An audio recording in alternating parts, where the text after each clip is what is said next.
morning, good afternoon, good evening, wherever you're at, whenever you're at. Welcome back to my channel. My name is Lady Dr. Price. I hope you are well and whole. So today, I will be talking about imposter syndrome when it comes to especially doctors or even other people in the medical field. I personally have experienced imposter syndrome, and I know other people who have. So this is just my own personal opinion about it, not a researched opinion, nothing like that. So let's get started. In my experience, I would say that a lot of doctors and other people in the medical profession, especially when it comes to this country, I can't speak on other people, or experiences in other cultures, societies, but particularly here, I believe that many in the medical field feel imposter syndrome because by our true nature, a lot of times we're healers. It's not only who we are, it's what we're learning to be, right? A lot of us have high aspirations to heal other people, to make other people's lives better. And the contradiction that happens that causes us to feel like imposters is that we're trying to be healers in a sick system. So by that perspective, we are imposters. So our feelings aren't off, because a lot of times, right, when, at least in my experience, we'll get like school-wide or hospital-wide or whatever, we'll have our wellness days, right, to where they try to make you feel better about yourself, if you're feeling depressed, reach out, that kind of thing. I'm totally for reaching out. If you need help, please do get some counseling, get some therapy. But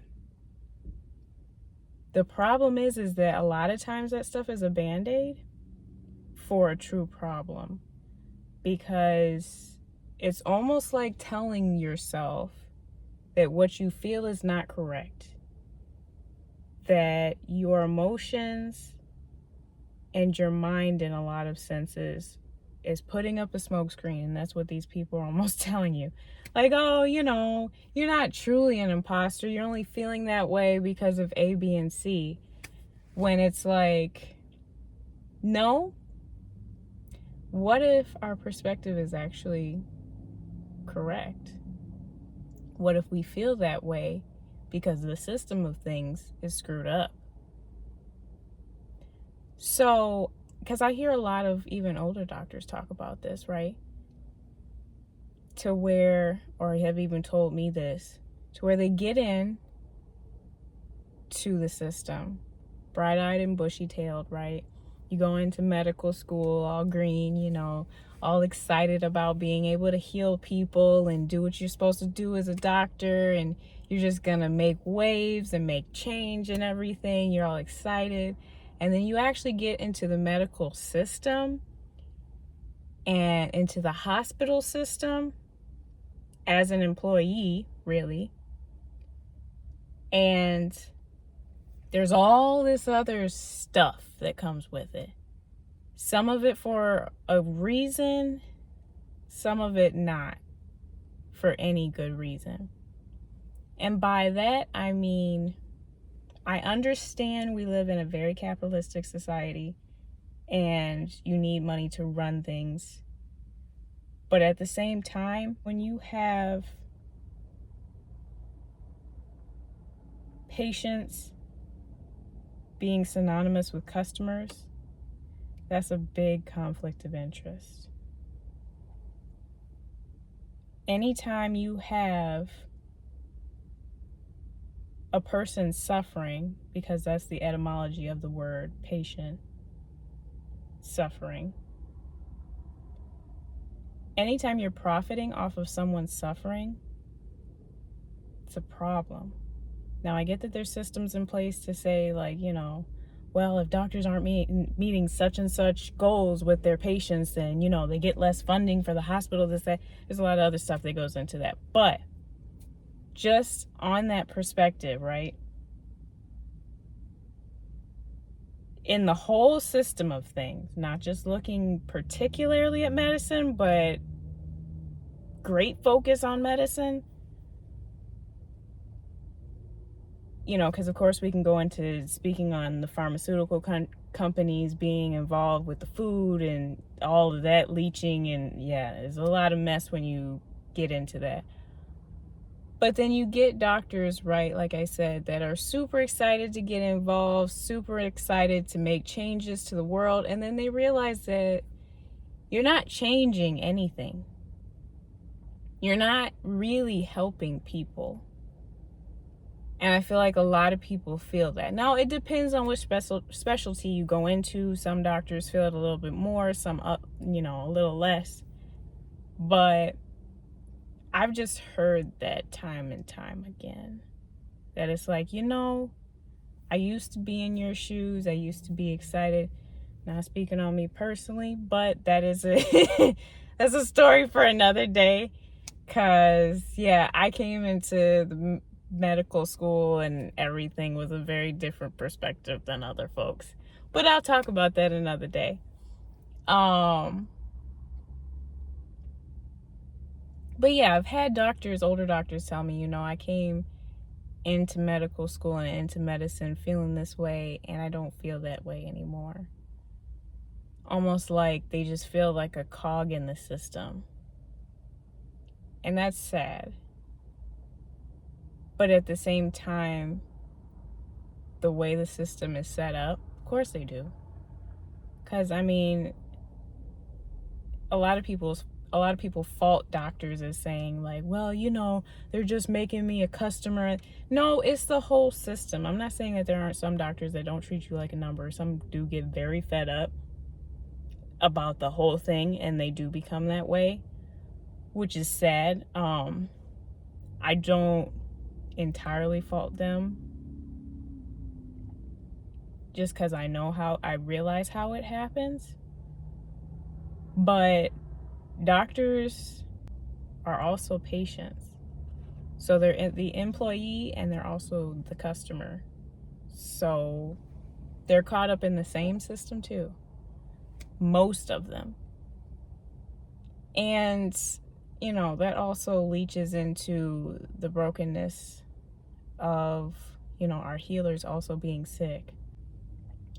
A lot of them are on medication. A lot of them are, have all of these chronic diseases. Like, that is an issue within itself. I'm sorry. I know that whole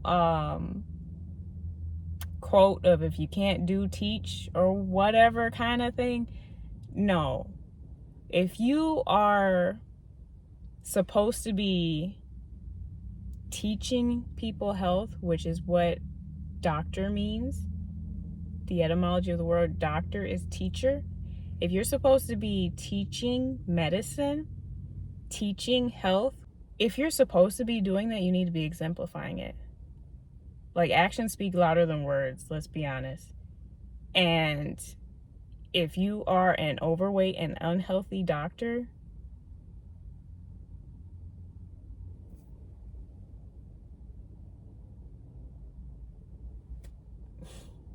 what? Like, what are you teaching your patients? Because, there's so many things we're supposed to go over with our patients when they have these diagnoses. And you're supposed to educate them on the importance of diet and exercise. But then they look at you and you just as bad, if not worse than they are, then I don't know how much motivation that is. But, and it's not to get down on anybody, but this is all playing into what I'm saying about the system being sick. Our healers should not be sick as well. That doesn't make sense. That's all I'm saying. So there's one issue. There's also the other issue, again, of food, right? So a lot of hospitals, I'm sure you've seen it, most of us have. If you've been in a hospital, what kind of food do they serve you in the hospitals if you're staying in the hospital? 9 times out of 10, it's not salads. And if they are, they come out of a bag of iceberg. So, and a bowl of Jell-O. What kind of restaurants do they have in hospitals typically? McDonald's, Subway. So you have these big chain companies serving sick food to sick people in a hospital, or selling sick people's families sick food in a hospital. This doesn't sound like a system of healing. Another reason why it's a sick system. Again, so another example, because obviously I like giving at least 3 examples.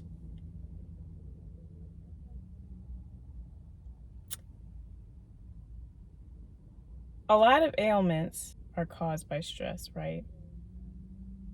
Stress has its purpose. I know a lot of us like to talk about stress like, oh, that's so bad, you should never have stress, boo-hoo. Stress is a part of life. Stress has its pros and cons. Now, not having proper stress management is an issue. Or having a life full of stress just running rampant, that's an issue. Stress takes a hit to your immune system. It weakens your immune system.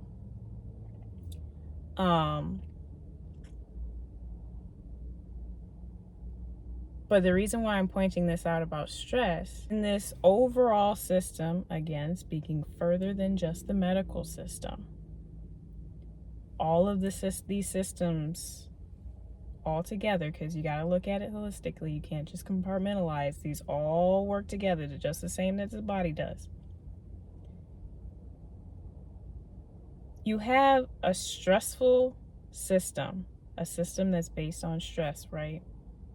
You got people working 9 to 5s. Just as an average example, they're not eating right. They're not sleeping right. They're not getting the proper exercise. Most people. And not only are they working these 9 to 5s, anything that they need, like whether it is to call the bank, to call the hospital or doctor's office for their kids' appointment, to make appointments for themselves, also are all in the 9 to 5 range. So they have to take time off of work, or they have to, make calls during lunch, try to get off of work early so they can go to their doctor's appointment, do this, do that, all within that 9 to 5 range. Dumb system, sets up for a lot of stress. But regardless of all that, as a doctor, you get these stressed out patients, chronically stressed out, that's not managing their stress well, not eating well, not sleeping well, not exercising well, at these stressful jobs that probably, of course, has them in some sort of office with these bright behind fluorescent lights and no access to fresh air, no access to greenery. In the sick system, again. And they're coming to you. And not even pointing specifically to mental health issues, because it does set up for that, of course. Like, that's the whole thing. But let's even think of the physical issues that all that stress creates. And so you're looking at this person, you're like, okay, so you have this ailment. You need to be getting on a proper diet and exercise. You're trying to go at it, strategize with them as you do as a healer. And you stressing them out even more, because now they thinking, how am I going to do this with my schedule? How am I going to afford the food? How am I going to this, that, and the third? So now they're stressed out even more. They go back. They may or may not try. Some people succeed. And when I say some, I mean it's very, very, very, very, very, very few. Succeed in reversing whatever through diet and exercise, which is beautiful. I love seeing that. I really, really do. But the majority who don't or don't even try, because you're sending them right back out to the sick system, they come back, they're even in worse condition. All right, let's try a pill. Let's try some medicine, because we're going to have to find a quick fix. We're going to have to find a Band-Aid for this, because your life is just not conducive to health, because you're sick in this sick system. So now we have to go down that rabbit hole of medication and just putting a Band-Aid on it instead of an actual fix, because you're in a sick system trying to heal somebody, and then you're sending them back out to a sick system. That's not conducive to healing or health in any way. So that's just a few examples. Y'all can always ask me in the comments below if y'all need some clarity. But that's just what I mean, in the sense that us as healers are imposters. That's why we feel like that. We are. We're not healers in a healthy system at all. The sick ones are the ones who actually belong in this sick system. And it's sad to say that. Because the thing is, right, like, kind of goes back to some of the things I was saying in my first video, but it's just natural consequences. If you have a sick environment, you're going to be sick. And as a healer, to try to bring health to the people that you honestly, genuinely care about, you are trying to completely change the trajectory of natural consequences, and that's dang near impossible. It is a complete uphill battle. And I don't even like using the word impossible, but more things have to change than you just saying, like, just eat a salad. Like, yeah, more things have to change. Like, as doctors, as physicians, we have to advocate for more changes in this system. And I know some doctors are involved with politics, which is a whole other thing and a whole other sick system. But we have to do better, I think, at advocating for more than just the healthcare system. There need to be some changes in all kinds of areas. Because, yeah, you can't just say, oh, well, we need more funding for hospitals. We need more funding for this. We need more resources for this and healthcare. That's just one system, man. It's just one system. And the fact of the matter is, us as humans, and by us I mean doctors, as humans and our patients, are involved with more than one aspect than healthcare. So even if you fix the broken system of healthcare in this society, you're still interacting with a lot of different sick aspects in this system. So that's a problem. I know this video is just, pointing specifically at an issue without necessarily giving a precise solution, but it's something I think needs to be talked about, because again, a lot of us feel like imposters. But then finally, stop thinking you crazy because you feel like you're an imposter. You do, because you are. Like, the system is sick and you're trying to heal people. You're not crazy. And whoever I'm speaking to, whether it's, a nurse, whether it's a physician assistant or another doctor, I'm just going to tell you, you're not crazy. You're not. You feel like an imposter because it's almost like you're trying to be a light in a dark system. And that's a lot. That's a lot of weight. And I'm here with you. But we need to call things as they are and stop blaming the individuals for feeling like an imposter and start putting the blame where the blame is due, on the sick system, and say, oh, the environment needs to change. The way we're doing all this needs to change. So that's my little spiel for today. Hope y'all enjoyed it. Hope you find it interesting or thought-provoking. Or at least I hope it sparks up conversation. Blessings to you guys. Wishing you peace and wholeness. I will see y'all in the next video.